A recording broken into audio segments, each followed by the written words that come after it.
Guys, welcome back to yet another episode of the PS2 Collector, episode 41.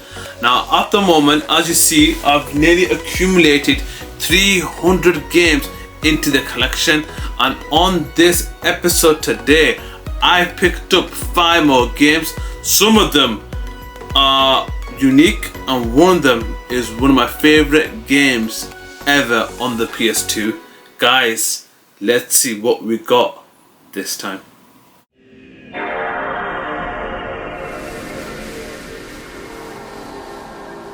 Right guys, so let's start off with the first game of this video, game number 286, and it's one of the worst movie-based tie-in games ever made in my opinion, and that is Happy Feet.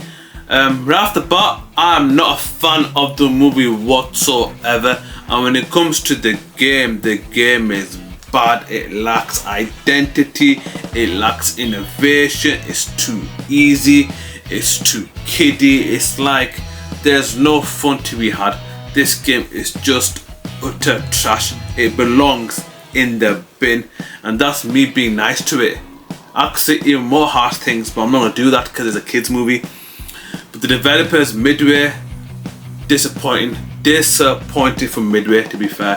And guys, if you do enjoy Happy Feet, or if your children enjoy Happy Feet, buy it for them. But if you're an adult, avoid.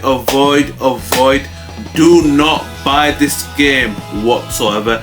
And guys, that's game number 286, The Disaster, Happy Feet.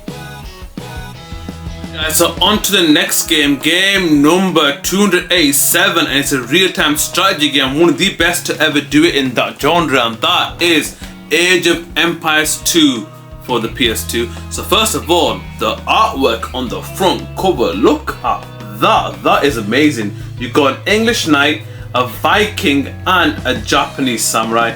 Amazing artwork right there.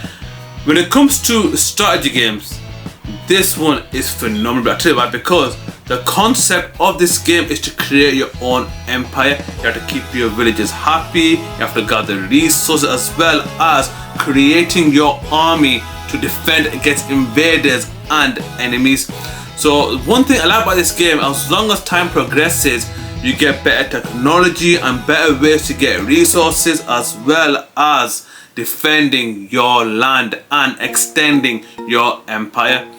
So in my personal opinion, not to criticize the PS2 version, the PC version is the best way to go. It is much easier to play this on the PC than on the PS2. The fact that it got ported on the PS2 and plays decent is a remarkable achievement in itself.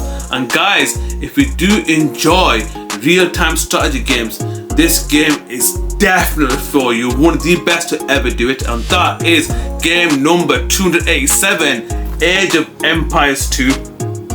Guys, so on to the next game, game number 288. And guys, unfortunately I've never played this game. I should have, but I never got around to it, and that is Gran Turismo Concept 2002 Tokyo Geneva.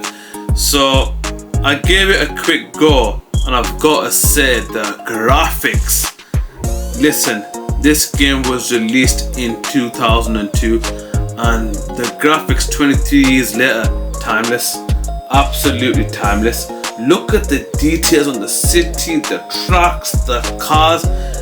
You gotta give Gran Turismo credit. At the time, when it came to driving simulation, the kings easily was Gran Turismo by a mile, by a country mile.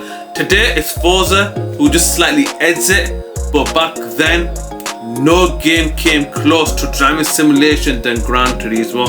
And a quick trivia for you guys, there were 3 versions of this game. So North America got basically not the full game, they got the GT Concept Tokyo, which showed cars from the Tokyo Motor Show. This game had a release in South Korea called Tokyo Soul, which had exclusive Soul Motor Show vehicles in the game. But if you want the definitive edition of this game, you had to be in Europe, because we got the full game and the game how it was meant to be played. And guys, if you are from outside Europe, and you want to play this game, get the European version, because that has all the cars and everything that was meant to be included in the game.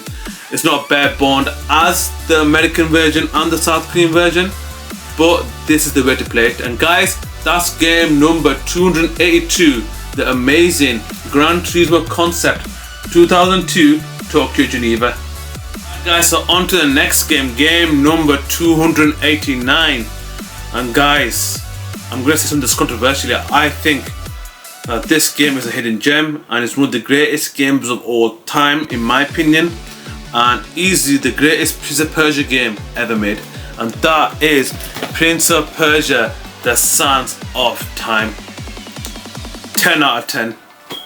9 out of 10. I have about a bit of nitpicking to do, but let me explain. This game was, in today's standard, is a bit minimalistic, but it was so much fun to play. I had so much fun playing this game. The weapon, the dagger of time, please take me back to 2003, man. This game is timeless, and it was way ahead of its time. Look, no pun intended. It was all about time, and this game has stood the test of time even to this day. What a game, man. And I love the level designs, I love the visuals. It's just an amazing game. I don't want to spoil it for anyone. If you've not played this game before, play it. And if you want to argue about what's the best Prince of Persia game, in my opinion, Sands of Time is the one to play. And whoever thought that Prince of Persia could not make it into the 3D world, that's what they thought at the time. This game proved them wrong and then some. And guys, if you've not played Prince of Persia: Sands of Time on the PS2, I cannot recommend it high enough. Give this game an absolute go. One of the hidden gem, one of the best PS2 games ever made, in my opinion. I know a lot of people will complain about that. If I had a nitpick, now this is the only nitpick that I have. It did have slight audio issues because the voice was going in and out. The sound didn't seem right, but besides that, the gameplay is what it's about. When it comes to gameplay, absolute blast to play. And guys, that's game number 289, one of the greatest games to ever be released on the PS2, Prince of Persia: The Sands of Time. Alright guys, so on to the final game of this video, game number 290, and it's a Nickelodeon game, and that is SpongeBob SquarePants and Friends Unite, or in North America, Nickelodeon Unites. So the story of this game is you have the four main characters of Nickelodeon at the time, as I call the four faces of Nickelodeon, were SpongeBob SquarePants, Danny Phantom, Timmy Turner, and Jimmy Neutron. So the objective is the villains of these franchises have basically taken over the world, and you must stop them before they do that.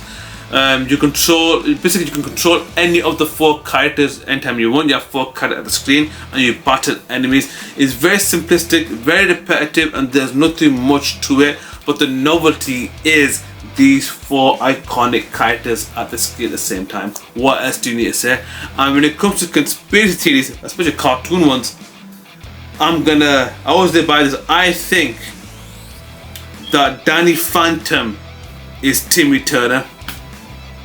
I don't care what anyone says, that's what I think. I think that Danny Phantom is Timmy Turner. If you disagree with that, leave it in the comments below. But guys, if you do enjoy Nickelodeon, and if you do enjoy the mid-2000s, this game is definitely for you. Imagine that, a game containing SpongeBob, Danny Phantom, Jimmy Neutron, Timmy Turner.